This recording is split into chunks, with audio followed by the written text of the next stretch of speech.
থেকে বড় হামলাটা ইউক্রেনের উপর করলো রাশিয়া।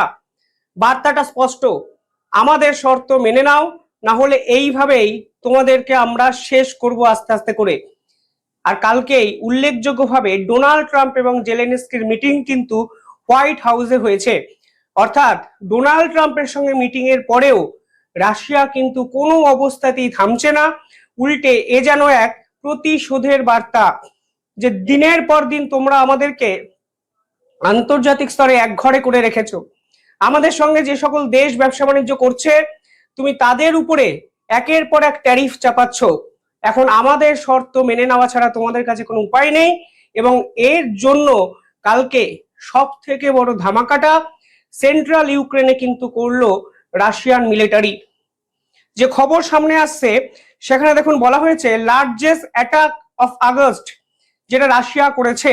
এবং এখানে রাশিয়া